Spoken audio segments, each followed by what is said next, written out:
അവിടെ നായിന്റെ മോനെ നരേന്ദ്രമോദി എന്റെ തല കള്ളപ്പോനെ അവന്റെ തല വിട്ടോടാ.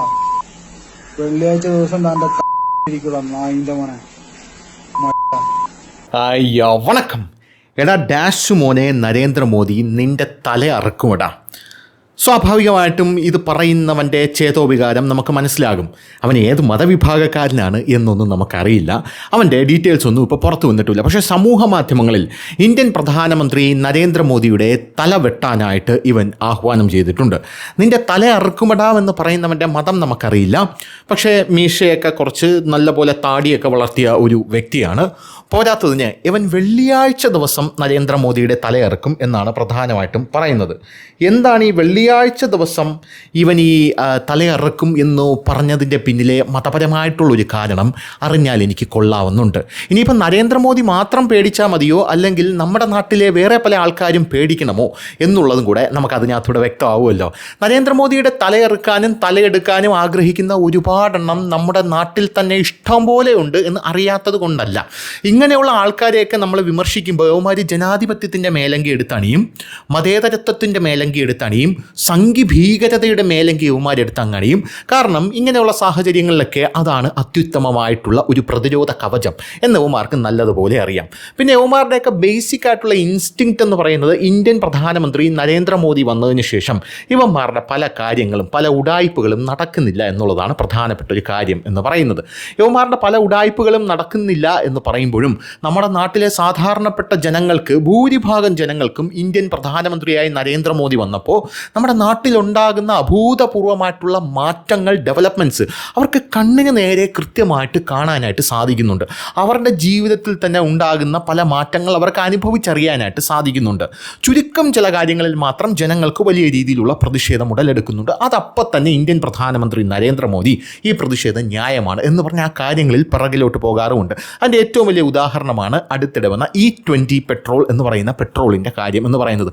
ബാക്കി എല്ലാ കാര്യത്തിലും ഇന്ത്യയുടെ പ്രധാനമന്ത്രിയായിട്ടുള്ള നരേന്ദ്രമോദിക്ക് ജനം ഫ്രീ ഹാൻഡ് കൊടുത്തിരിക്കുകയാണ്. എന്ത് വേണമെങ്കിലും ചെയ്തു. അതിൽ ഇന്ത്യൻ ജനത പ്രധാനമന്ത്രിയായിട്ടുള്ള നരേന്ദ്രമോദിക്ക് ഫ്രീ ഹാൻഡ് കൊടുത്തിരിക്കുന്ന ഒരു കാര്യമാണ് ഇന്ത്യയിൽ ഉണ്ടാകുന്ന, അല്ലെങ്കിൽ ഇന്ത്യയിൽ ഉടലെടുത്തിരിക്കുന്ന, അല്ലെങ്കിൽ ഇന്ത്യയെ കാർന്നു തിന്നുന്ന ടെററിസം എന്ന് പറയുന്ന സാധനത്തിനെ അടിച്ചമർത്തുക എന്ന് പറയുന്നത്. അതിൽ നരേന്ദ്രമോദിക്ക് ഫ്രീ ഹാൻഡാണ്. ഒന്നും നോക്കണ്ട, യവന്മാരെ ആസനത്തിൽ കൂടെ കുന്തം കയറ്റി യവന്മാരെ വായിൽ കൂടെ ഇറക്കണം എന്നാണ് ഞാനടക്കമുള്ള ഇന്ത്യൻ ജനതയിൽപ്പെടുന്ന പൗരന്മാർ നരേന്ദ്രമോദിക്ക് ഫ്രീ ഹാൻഡ് കൊടുത്തിരിക്കുന്നത്. കാരണം 2004 മുതൽ 2014 വരെ നമ്മൾ അനുഭവിച്ചു. പാകിസ്ഥാൻ എന്ന് പറയുന്നൊരു രാജ്യത്തെക്കുറിച്ച് കേൾക്കുമ്പോൾ നമ്മളെ ഭരണാധികാരികൾ പെടുക്കുമായിരുന്നു. ഇപ്പോൾ ചിരിക്കുന്ന ഒരു സാഹചര്യത്തിലേക്ക് കാര്യങ്ങൾ മാറി. അതൊന്നും ഇവന്മാർക്ക് അക്സെപ്റ്റ് ചെയ്യാൻ പറ്റുന്നില്ല. കാരണം ഇവന്മാരുടെ തന്ത ഇരിക്കുന്നത് പാകിസ്ഥാനടുത്താണ് എന്നുള്ളതാണ് വേറൊരു കാര്യം എന്ന് പറയുന്നത്. പിന്നെ എപ്പോഴും എക്സ് മുസ്ലിമായിട്ടുള്ള ആരിഫ് ഹുസൈനൊക്കെ പറയുന്നത് പോലെ പാകിസ്ഥാൻ വിഭജിക്കുമ്പോൾ അതറിയാതെ പോയി ഞങ്ങൾ, അങ്ങനെ ട്രെയിൻ കിട്ടാതെ കുറേ എണ്ണം ഇവിടെ കിടന്ന് പാകിസ്ഥാനെ സപ്പോർട്ട് ചെയ്യുന്നുണ്ട്. പക്ഷേ പാകിസ്ഥാൻ്റെ ഇപ്പോഴത്തെ ഗതി കണ്ടിട്ട് അങ്ങോട്ട് പോകാനും വയ്യ, എന്നാൽ പാകിസ്ഥാൻ തോക്കുന്നത് നമുക്ക് കാണാനും വയ്യ എന്നുള്ളൊരു സാഹചര്യമാണ് നിലവിൽ ഇവന്മാർക്കുള്ളത്. ഇന്ത്യൻ പ്രധാനമന്ത്രി നരേന്ദ്രമോദിയുടെ തല വെള്ളിയാഴ്ച അറുക്കും എന്ന് ഇവൻ പറയുമ്പോൾ എന്തുകൊണ്ടാണ് പ്രധാനമന്ത്രിയായിട്ടുള്ള നരേന്ദ്രമോദിയുടെ തല വെള്ളിയാഴ്ച അറുക്കുമെന്ന് ഇവൻ പറയുന്നത്? പ്രധാനമന്ത്രിയായി നരേന്ദ്രമോദി അധികാരത്തിൽ ഏറ്റ ശേഷം നമ്മുടെ രാജ്യത്തുള്ള ഏതെങ്കിലും ഒരു മതവിഭാഗത്തിന് എന്തെങ്കിലും കുഴപ്പം സംഭവിച്ചിട്ടുണ്ടോ എന്നുള്ളത് വളരെ റിലവൻ്റ് ആയിട്ടുള്ളൊരു ചോദ്യമാണ്. കുഴപ്പം സംഭവിച്ചിട്ടുണ്ട്, ഞങ്ങൾക്ക് സംഭവിച്ചിട്ടുണ്ട്. ഏത്? ഞങ്ങളുടെ മുത്തലാഖ് നിരോധിച്ചില്ലേ എന്നൊരു വിഭാഗം പറയുന്നുണ്ട്. അതായത് മുത്തലാഖ് എന്ന് പറഞ്ഞു കഴിഞ്ഞാൽ ഒരു സ്ത്രീയെ ഒരു പുരുഷൻ വിവാഹം കഴിക്കുന്നു. ആ പുരുഷന് 4 പേരെ വരെ വിവാഹം കഴിക്കാം. അങ്ങനെ 4 പേരെ വിവാഹം കഴിക്കുമ്പോൾ, അതായത് ഒരു സ്ത്രീയെ അവൻ വിവാഹം കഴിച്ച് ആ സ്ത്രീയിൽ അവനൊരു കുട്ടി ഉണ്ടായ ശേഷം വേറൊരു സ്ത്രീയെ അവന് വിവാഹം കഴിക്കണമെങ്കിൽ ഈ സ്ത്രീയെ വച്ചുകൊണ്ടും വിവാഹം കഴിക്കാം, അല്ലാതെയും വിവാഹം കഴിക്കാം. അല്ലാതെ വിവാഹം കഴിക്കണമെങ്കിൽ ഇന്ത്യൻ നിയമം ഒന്നും ഇവന്മാർക്ക് ബാധകമല്ല. ഇവന്മാർ 1-ാം തലാക്ക്, 2-ാം തലാക്ക്, 3-ാം തലാക്ക് എന്നൊരു 3 തലാക്ക് ചൊല്ലും. എന്നിട്ട് എന്ത് ചെയ്യും? അങ്ങ് മൊഴി ചൊല്ലും. പോരാത്തതിന് ഇപ്പോൾ വാട്സപ്പ് വഴിയും സ്നാപ്ചാറ്റ് വഴിയൊക്കെ മൊഴി ചൊല്ലുന്ന രീതികൾ, അതായത് വിദേശത്തൊക്കെ പോകുമ്പോൾ അവിടെ ഏതെങ്കിലും നല്ല ക്യൂട്ടായിട്ടുള്ള പെൺകുട്ടികളെ കാണുമ്പോൾ അവരെ വിവാഹം കഴിക്കണമെന്ന് തോന്നിയാൽ വാട്സപ്പ് വഴിയൊക്കെ മൊഴി ചൊല്ലുന്നൊരു സാഹചര്യമുണ്ട്. അപ്പോൾ ഇങ്ങനത്തെ സാഹചര്യത്തിലാണ് ഇന്ത്യൻ പ്രധാനമന്ത്രി നരേന്ദ്രമോദി എന്ത് ചെയ്തത്? മുത്തലാഖ് എന്ന് പറയുന്ന ആ സാധനം അതിനെടുത്ത് തോട്ടിലോട്ട് കളഞ്ഞത്. അത് ഭയങ്കരമായിട്ട് ഇവരെ ചൊടിപ്പിച്ചിട്ടുണ്ട്. കാരണം ഈ മുത്തലാഖ് എടുത്ത് കളഞ്ഞത്, കാരണം മുത്തലാഖ് എന്ന് പറഞ്ഞാൽ ആചാരമാണ്. ഈ ഹിന്ദുക്കൾക്കിടയിൽ നടക്കുന്ന ഈ ആചാരങ്ങൾ മാത്രമാണല്ലോ. ആചാരമാണോ ഇത്? അനാചാരമാണോ? അവൻ്റെ വായി കയറിയിരുന്ന് വെടിവെച്ചാലേ ശരിയാവൂ എന്ന് പറഞ്ഞ് ചെകഞ്ഞ് നോക്കാനായിട്ട് ആക്ടിവിസ്റ്റുകൾ എത്തുകയുള്ളൂ. സാംസ്കാരിക നായകൾ അത് കാണാൻ മാത്രമേ കൂട് തുറന്ന് പുറത്തിറങ്ങി കുരയ്ക്കുകയുള്ളൂ. വളരെ സിമ്പിളായിട്ട് കോമൺ സെൻസ് കൊണ്ട് ചിന്തിക്കുകയാണ്. അതായത് ഒരു സ്ത്രീയെ വിവാഹം കഴിച്ച ശേഷം അവളെ വഴിയാധാരമാക്കി 1-ാം തലാക്ക് 2-ാം തലാക്ക് 3-ാം തലാക്ക് എന്ന് സിമ്പിളായിട്ട് 3 തലാക്ക് ചൊല്ലി അങ്ങ് ഒഴിവാക്കി വിടുകയാണ്. അപ്പോൾ ഇത് മനസാക്ഷിക്ക് നിരക്കുന്നതാണോ എന്ന് ചോദിച്ചു കഴിഞ്ഞാൽ മനസാക്ഷിക്ക് നിരക്കുന്നതല്ല. പക്ഷേ അതവരുടെ ആചാരമാണ്. അനാചാരമാണോ? അല്ല.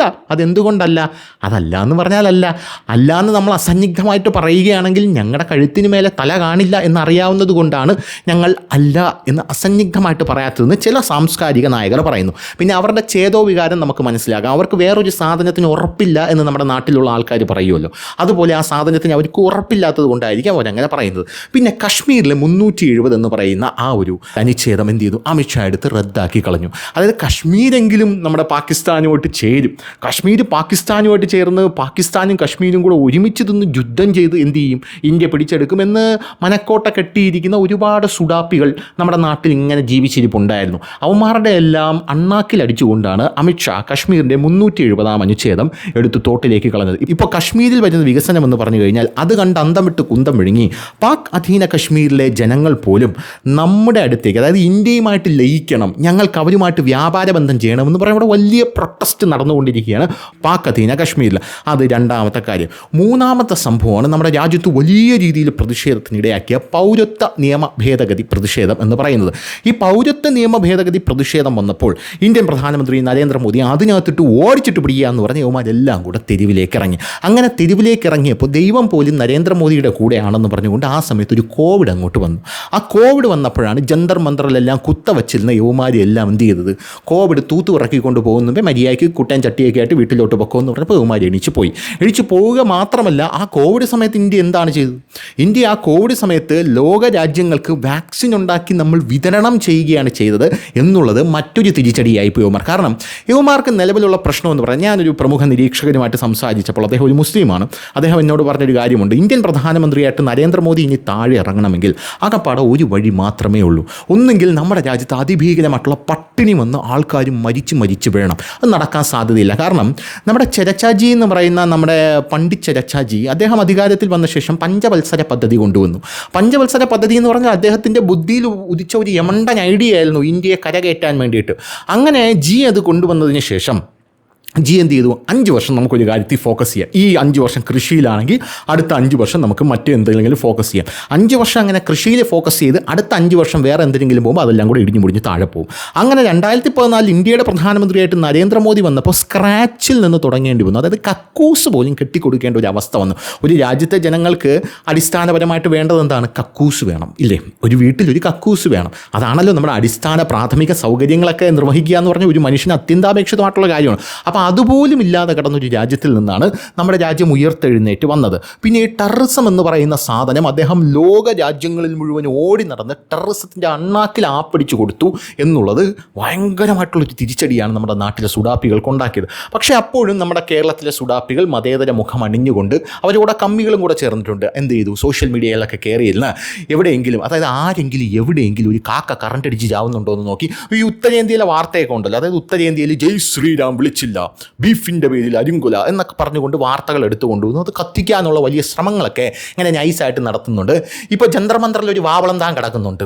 അതായത് അഭിജിത്ത് ദീപ്കെ എന്ന് പറഞ്ഞ് നരേന്ദ്രമോദിയെ താഴെ ഇറക്കാൻ കിടക്കുന്നതാണ്. അവനോട് കഴിഞ്ഞ ദിവസം ഒരു ജേർണലിസ്റ്റ് ചോദിച്ചു, ഇഫ് ധർമ്മേന്ദ്ര പ്രധാൻ, അതായത് ധർമ്മേന്ദ്ര പ്രധാൻ ഇപ്പോൾ റിസൈൻ ചെയ്യണമെന്നാണല്ലോ നിങ്ങളുടെ ആഗ്രഹം, ധർമ്മേന്ദ്ര പ്രധാൻ ഇപ്പോൾ റിസൈൻ ചെയ്തു എന്ന് നിങ്ങൾ വിചാരിക്കുക, ഇനി നിങ്ങൾ സമരം അവസാനിപ്പിക്കുമോ എന്ന് ഈ അഭിജിത്ത് ദീപ്കയോട് ചോദിച്ചപ്പോൾ ഇവൻ പറഞ്ഞത്, നീ മോദിയുടെ ഏജൻറ്റാണ്, നീ എന്നോട് സംസാരിക്കരുത് എന്ന് പറഞ്ഞുകൊണ്ട് അവൻ ഇറങ്ങി ഓടുന്ന കാഴ്ചയാണ് കാണാനായിട്ട് സാധിക്കുന്നത്.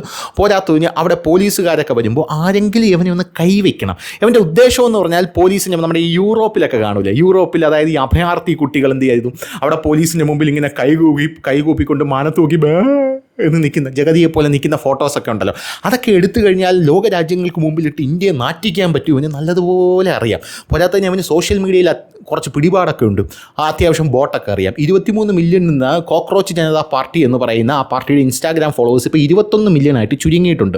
കുറേ ബോട്ടൊക്കെ ഈ കിഴങ്ങനെ കൊണ്ടൊന്നും നടക്കൂല എന്ന് പറഞ്ഞ് ഇറങ്ങിപ്പോയിട്ടുണ്ട്. പോരാത്തതിന് കഴിഞ്ഞ ദിവസം അവന് ജന്തർ മന്ത്രറിൽ ടെൻറ്റ് കെട്ടണമെന്ന്, നീ അവിടെ 39 ഡിഗ്രി ചൂടി ഇരുന്നോ, അതിൽ നമുക്കൊന്നും യാതൊരുവിധ കുഴപ്പമില്ല, ഞങ്ങൾ അതിനെ ആനയിച്ച് കൊണ്ടുവന്ന് നിന്നെ ഇരുത്തി തരാം, വരാം. അങ്ങനെ നീ അവിടെ ഇരുന്ന് കഴിഞ്ഞപ്പോൾ അവനവിടെ ടെൻറ്റ് കെട്ടണമെന്ന്. അവന് ബാരിഷ് ഹോ രഹാ ഹൈ സാർ, മഴ പെയ്യുന്നു സാർ, അതുകൊണ്ട് ഞങ്ങൾക്ക് ടെൻറ്റ് കെട്ടണം സാർ എന്ന് പറഞ്ഞ് അവൻ എന്ത് ചെയ്തു, പോലീസിൻ്റെ പോലീസ് ഇങ്ങനെ മാറി ഇങ്ങനെ എന്ന് പറഞ്ഞ് മാറി ഇങ്ങനെ പോകുന്ന കാഴ്ച നമുക്ക് കാണാനായിട്ട് സാധിക്കുന്നുണ്ട്.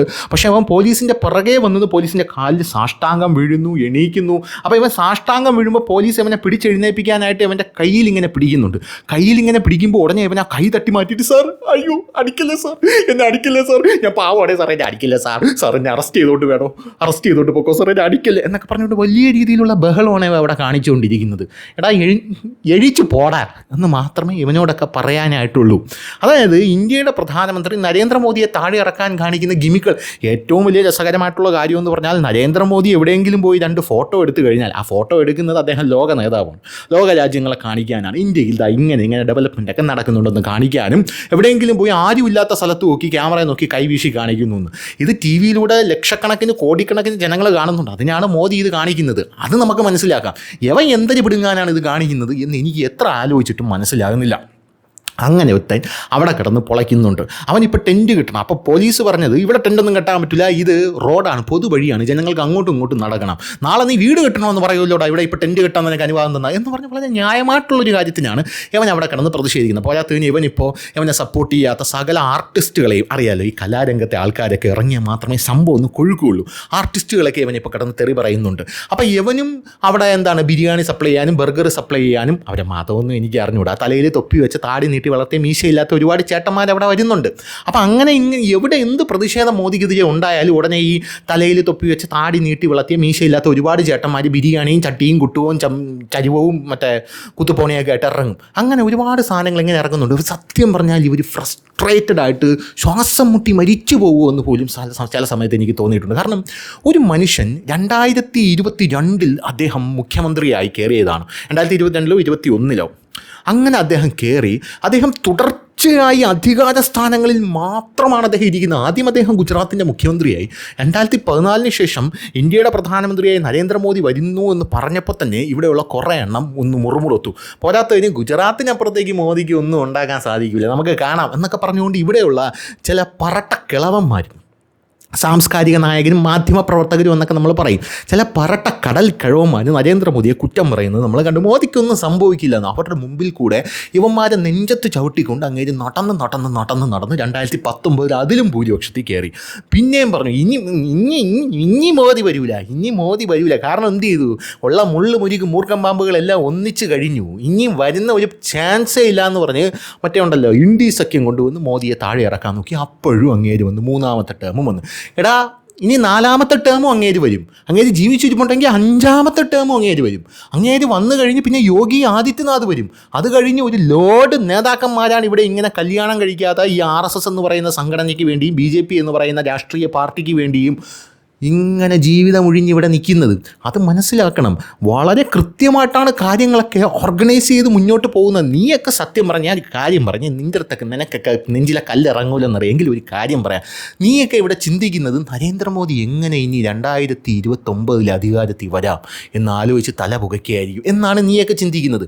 സത്യം പറഞ്ഞാൽ അങ്ങേര് ചിന്തിച്ചുകൊണ്ടിരിക്കുന്നത് എങ്ങനെ പാകിസ്ഥാനെയും ബംഗ്ലാദേശിനെയും ഇന്ത്യയിലൂടെ വലിച്ചു ചേർത്ത് അവിടെയുള്ള ജനങ്ങളെയൊക്കെ അടിച്ചിറക്കി അഖണ്ഡ ഭാരതം രൂപീകരിക്കാം എന്നാണ് അങ്ങേര് ചിന്തിച്ചുകൊണ്ടിരിക്കുന്നത്. 2029 ഇലക്ഷൻ പോലും അങ്ങേരെ തലയെ കാണൂല. കാരണം ഷുവറാണ് മോദി മാത്രമേ അവിടെ വരികയുള്ളൂ.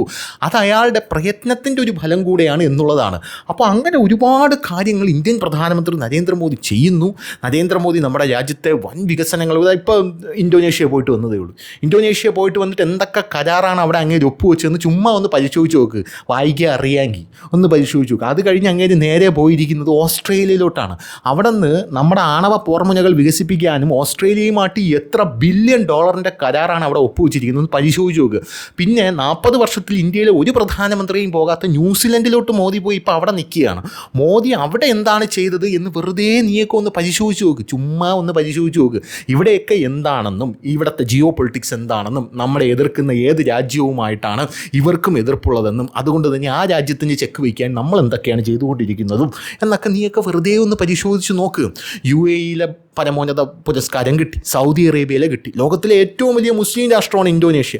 അവിടെയുള്ള ഭരണാധികാരി സുബിയാന്തോ പറഞ്ഞത് നരേന്ദ്രമോദിയാണ് എൻ്റെ ഇൻസ്പിറേഷൻ, അയാളെപ്പോലെ വർക്ക് ചെയ്യണമെന്നാണ് എൻ്റെ ആഗ്രഹം. അയാളെപ്പോലെ വർക്ക് ചെയ്താൽ മാത്രം പോരാ, വർക്ക് ചെയ്യണമെങ്കിൽ അയാളുടെ ആ സംഭവം കോപ്പി അടിക്കണ്ടേ, ഭാഗ്യം ഇതിന് പകർപ്പവകാശം ഇല്ലല്ലോ എന്നാണ് സുബിയാന്തോ പറഞ്ഞിരിക്കുന്നത്. എനിക്ക് പറയാനുള്ള ഒരു കാര്യം എന്ന് പറയുന്നത്, അറിയാം ഇവിടെയുള്ള സുഡാപ്പികളായിട്ടുള്ള ഒരുപാട് ആൾക്കാർക്ക് മോദിയോട് വലിയ വിരോധമുണ്ട്. പക്ഷേ അയാളിങ്ങനെ വളർന്ന് പന്തലിച്ചുകൊണ്ടേ. മോദിയുടെ ഏറ്റവും വലിയൊരു പ്രത്യേകത എന്തെന്നറിയാമോ? നരേന്ദ്രമോദി ഒരിക്കലും പത്രങ്ങളെ അഭിമുഖീകരിച്ചിട്ടില്ല.